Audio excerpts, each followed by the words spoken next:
بسم الله الرحمن الرحیم. الحمد لله والصلاة والسلام على سیدنا رسول الله و علی آله و اصحابه و من والاه، اما بعد. بینندگان عزیز و ارجمند شبکه جهانی شارجه، خدمت همه شما عرض ادب و احترام دارم. السلام علیکم و رحمت الله و برکاته. با برنامه آداب عبادت در خدمت شما حاضر هستم. برنامه امروز در مورد توبه کردن و آداب توبه کردن هست و بازگشت به سوی خداوند که انسان مسلمان چگونه به سوی پروردگار خودش بر بگردد. هر انسانی خطاکار هست، هر انسانی اشتباه می کند، هر انسانی مرتکب معصیت و گناه میشه، چون انسانه و انسان کامل نیست و رسول خدا صلی الله علیه و آله میفرماید کل ابن آدم خطاء، همه انسان ها خطاکار هستند. هیچ کس نمیتونه ادعا بکنه که من خطا نمی کنم، من اشتباه نمی کنم، چون انسان، واقعا انسان اشتباه می کند، خطا می کند، گناه می کند و طبیعت انسان این گونه است و خداوند این گونه انسان رو خلق کرده که در اون طبع شر و طبع خیر وجود داره و ممکنه در بعضی مواقع مرتکب معاصی و گناهان بشه، ولی انسانی که بهترین خطا کنندگان کسانی هستند که توبه می کنند. کل ابن آدم خطا و خیر الخطائین، بهترین خطا کنندگان توبه کنندگان هستند که وقتی که متوجه خطای خودش و اشتباه خودش میشه به سوی خداوند بر میگردد. یکی دیگر از آداب عبادت توبه پایین آوردن صداست. یعنی انسانی که دعا میکند، دعا کردن، یعنی آداب دعا. ما در مورد آداب دعا صحبت میکنیم چون قبلا چند مورد در مورد آداب دعا صحبت کردیم. ادب دیگر از آداب دعا پایین آوردن صداست. یعنی انسانی که دعا میکنه لازم نیست که بلند بلند صحبت بکنه که همه متوجه بشن، نه، باید طوری دعا بکنه که خودش متوجه میشه که چی میگه. لازم نیست که بلند بگه که همه متوجه بشن. خداوند در قرآن کریم میفرماید ولا تجهر بصلاتک ولا تخافت بها وابتغ بین ذلک سبیلا. در دعا کردن خداوند میفرماید که ولا تجهر بصلاتک. حالا صلات اینجا منظور همون دعاست، حالا یا نمازن که باشه فرقی نمیکنه. نماز و دعا هر دو، یعنی اصل نماز در لغت به معنی دعاست. ولا تجهر بصلاتک یعنی در دعا کردن، هنگام نماز خوندن زیاد صداتو بلند نکن. ولا تخافت بها، و همچنین زیاد صداتو پایین نیار که دیگه اصلا خودت هم متوجه نیستی چیز. و ابتغ بین ذلک سبیلا، بین این دو، یعنی بین این دو حالت باشه، نه زیاد بلند و نه زیاد پایین که خودت متوجه نیستی. و خداوند باز در آیه دیگر میگه ادعوا ربکم تضرعا و خفیه انه لا یحب المعتدین. وقتی که پروردگار خودتون رو میخوانید و دعا میکنید با حالت تضرع و خاشعانه و به طور پنهانی او را بخوانید. انه لا یحب المعتدین، خداوند انسانهای معتدی، تجاوزگر رو دوست نداره. اصل اعتدا اینجا علما میگن که لا یحب المعتدین، زیاده روی کردن در بلند کردن صدا و سر و صدا کردن. و حدیثی ما داریم از رسول خدا صلی الله علیه و آله که میفرمایند که یا ایها الناس اربعوا علی انفسکم فانکم لا تدعون اصم ولا غائبا انه معکم انه سمیع قریب تبارک اسمه و تعالی جده. پیامبر صلی الله علیه و آله دید که جماعتی از مردم دارن دعا میکنن و خیلی بلند بلند دعا میکنند. پیامبر صلی الله علیه و آله یا ایها الناس اربعوا علی انفسکم، به خودتون رحم کنید، صداتون رو پایین بیارید. شما دارید فانکم لا تدعون اصم ولا، زیرا شما ندارید کسی که به حساب گنگ یعنی کره و نه کسی که غائبه. شما اینا رو نمیخونید، یعنی نه دارید کری رو صدا میزنید و نه غائبی رو. انه معکم، شما دارید با خداوند راز و نیاز میکنید، خداوند با شماست. سمیع قریب، شنواست، نزدیک است. تبارک اسمه، اسم او پربرکت و والاست. تبارک اسمه، والا و بلند مرتبه است اسم او، پربرکت است اسمش. و تعالی جد و قدرتش فوق‌العاده است و بالای همه قدرت هاست. قدرتی نیست که با قدرت او مقابله بکنه و بتونه مقابله بکنه. پس شما دارید این گونه خالقی را دعا میکنید و میخوانید، پس لازم نیست که همه صداتون رو بلند کنید و سر و صدا بکنید. پس این آداب عبادت است که با خوبی، با کلمات زیبا، شمرده بدون سر و صدا انسان از خداوند بخواد. از دیگر آداب دعا و دعا کردن، توبه کردن و رها ساختن معصیت و گناه و برگشت دادن اون مظلمه هایی که و حقوقی که متعلق به مردم است و نزد اوست. انسانی که میخواد دعا بکنه، از خداوند طلب بکنه، خب این انسان ظلم کرده، حق دیگران رو ضایع کرده، گناه کرده، معصیت کرده. خب این باید دست از گناه بکشه. اون ظلم هایی که به مردم روا داشته و به مردم کرده، اون حقوق دیگران که نزد اوست به اونها بازگرداند و توبه بکند، توبه صادقانه. خداوند میفرماید و توبوا الی الله جمیعا ایها المؤمنون لعلکم تفلحون.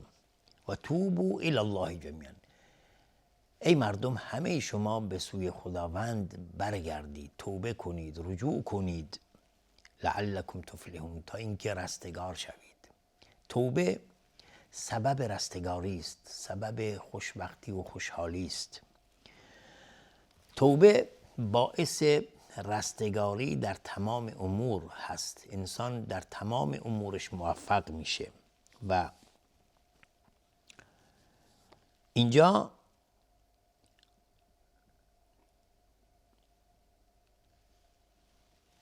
انسان مؤمن باید توبه را مقدم بدارد بر درخواست و طلبش،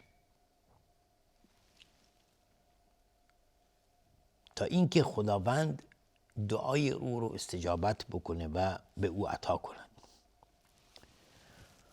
و همچنین با دل و جان اقبال نماید به سوی الله تبارک و تعالی، با دلی پاک، دلی صاف از گناه و معصیت و دلی پاک از غل و غش و کینه و کدورت نسبت به دیگران و زیاده روی کردن در طاعت و بندگی و صدقه دادن و احسان به دیگران. این امور باعث میشه که انسان دعاش قبول بشه. وقتی که انسان توبه میکنه، معصیت رو ترک میکنه و حق دیگران رو به اونها باز میگرداند، طاعت و بندگی و عبادت میکنه با دلی صاف و پاک، یوم لا ینفع مال ولا بنون الا من اتى الله بقلب سلیم. قلبش دیگه پاک، سلیم هست، از هر گونه معصیت و گناه و کینه و کدورت و غل و غش پاک هستش. پس این گونه ما باید باشیم تا اینکه خداوند دعای ما را قبول بکنه. چرا ما دعا میکنیم و دعاهای ما پذیرفته؟ خیلی هستن که تماس میگیرن، میگن که ما خیلی دعا میکنیم ولی دعای ما پذیرفته نمیشه. پس حتما انسان باید بداند که جایی داره میلنگه، جایی مشکل هست، جایی در اون اشکال هست، در این دعا یک جا اشکال هست. انسان باید به دنبال اون رفع اشکال باشه و اون اشکال رو برطرف بکنه تا اینکه دعا قبول بشه. دعا همینطوری نیست که ما فقط بگیم فقط دعا کردیم فقط خلاص فوراً قبول میشه. نه، باید اسباب دعا رو انسان چنگ بزنه، به اسباب دعا متوسل بشه. دعا کردن که همین گونه نیست که انسان دعا بکنه و خلاص قبول میشه. نه، اسباب دعا خیلی مهمه. یکی دیگر از آداب عبادت دعا حضور قلب است. حضور قلب و رجا و آرزو و امیدوار بودن و همچنین یقین در اجابت. انسانی که میخواد دعاش قبول بشه باید این قلب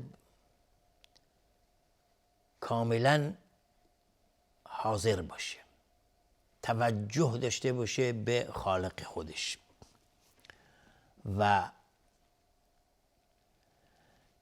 امیدوار باشه به رحمت الهی و یقین داشته باشه که خداوند دعای او رو اجابت میکنه. زیرا رسول خدا صلی الله علیه و سلم به ما دستور داده که در حدیث صحیح میفرمند ادعوا الله و انتم موقنون بالاجابه. ادعوا الله و انتم موقنون بالاجابه واعلموا ان الله لا يستجيب دعاء من قلب غافل لاه.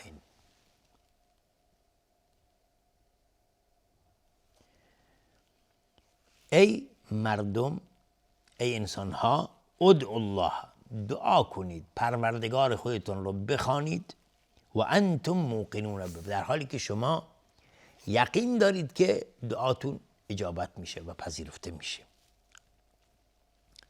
پس یکی از راهایی که و آداب دعا اینه که انسان یقین داشته باشه به اجابت دعاش.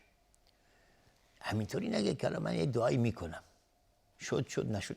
نه، یقین داشته باش که این دعایی که میکنی پذیرفته میشه نزد خداوند و به این سبب تو پروردگارت رو بخوان و طلب کن. یقین داشته باش که خداوند دعای تو رو قبول میکنه. و علمو، اینجا دقت کنید دنباله حدیث پیامبر صلی الله علیه و آله و علمو، و بدانید، یقین بدانید ان الله لا یستجیب دعاء من قلب غافل لاه، و یقین داشته باشید که خداوند هرگز نمیپذیرد دعایی که از انسانی که قلبش غافل و در لهو و لعب است میپذیرد. نه، لا یستجیب دعاء من قلب غافل لاه. خداوند هرگز دعایی که طرف قلبش غافل باشه و قلبش لاهن یعنی بی توجه باشه هرگز نمیپذیرد این دعا رو. کسی که دستش بلند کرده و از خداوند دعا و طلب میکنه ولی قلبش جای دیگره، اصلا نمیدونه اون کلماتی که میگه چی هستن، قلبش غافله.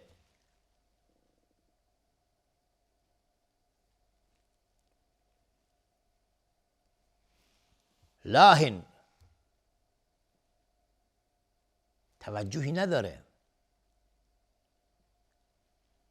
پس انسان وقتی که در مقابل خدای خودش نشسته و دست دعا و دست طلب برگرفته، باید این قلب حاضر باشه که وقتی شما میگید بار الها به من توفیق بده، به خانواده‌ام توفیق بده، بار الها درهای رحمتت رو بر روی من بگشا، بار الها گناهان مرا بیامرز، بار الها کمی و کوتاهی مرا در عبادت ببخش، بار الها از تو درخواست عفو و عافیت میکنم. این قلب باید حاضر باشه، اون کلماتی که شما میگید در این قلب تأثیر بذاره، قلب متوجه خداوند بشه، غافل نباشه. پس این گونه ما باید دعا بکنیم.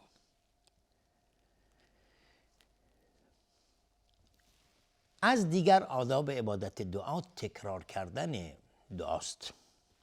تکرار دعا خیلی مهمه. مثلا شما یه دعایی میکنید چند بار تکرارش بکنید، چند بار تکرار بکن، خدایا بده بده بده، طلب کن، الحاحی در دعا و پافشاری کردن در دعا، تکرار کردن دعا خودش خیلی مهمه.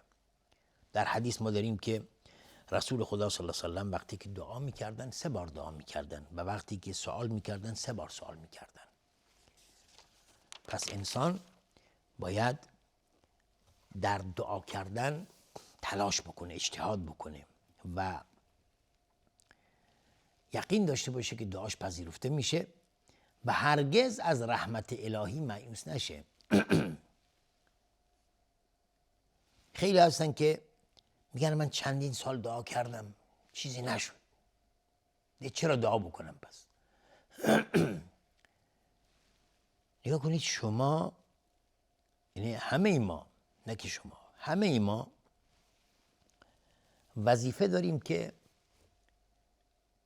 دعا بکنیم، درخواست بکنیم، طلب بکنیم. این امری است که از جانب خداوند به ما رسیده. وظیفه ما این نیست که حالا بدونیم پذیرفته شده یا نشده، نه. وظیفه ما اینه که دعا بکنیم. مهم اینه که انسان دعا بکنه. مهم اینه که خداوند به انسان توفیق دعا کردن بده. پس انسان مؤمن باید دعا بکنه.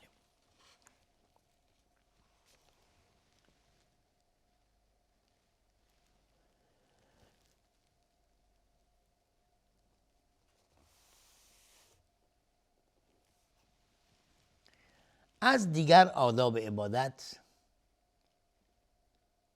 جازم بودن در دعا کردن یا جزم در دعا، یعنی اینی که انسان به عنوان تجربه دعا نکنه که بگه من دعا میکنم ببینم چطوری میشه. نه، این درست نیست. از آداب عبادت اینه که انسان جازم باشه در دعا کردن. جزم در دعا یعنی انسان با عزم و رغبت درخواست بکنه و تلاش و کوشش و دعای به عنوان تجربه دعا نکنه. از انس بن مالک روایت است که رسول خدا صلی الله علیه و آله فرمودند که اذا دعا احدکم فلیعزم فی الدعاء ولا یقل اللهم ان شئت فاعطنی فان الله مستکره له. میگه هر وقتی که از شما دعا کرد با عزم و اراده دعا بکنه در دعاش و نگه که بارالله اگر خواستی به من بده. بعد بگه بده، بارالله بده، نه اینکه اللهم ان شئت فاعطنی. میگه بارالله اللهم اعطنی، اللهم اعطنی فان الله لا مستکره له. زیرا خداوند کسی نیست که او رو نعوذ بالله اجبارش بکنه، مجبورش بکنه. خداوند همه چی در دستشه، همه چی در دست پروردگاره. هر وقت بخواد بگه که بشو میشه، کن فیکون، میگه بشو میشه. فقط یک کلمه است، کن فیکون. پس ما باید اینگونه یقین داشته باشیم که در دعایمون عزم و اراده و جزم باشه. انشاءالله که خداوند به همه ما توفیق بده که راههای دعا و طریقه دعا کردن رو بدونیم تا اینکه خداوند دعاهای ما رو استجابت کنه. تا دیدار دیگر و برنامه دیگر همیشه میزونه به خداوند بزرگ میسپارم. آخر دعوانا ان الحمد لله رب العالمین و السلام علیکم و رحمت الله و برکاته.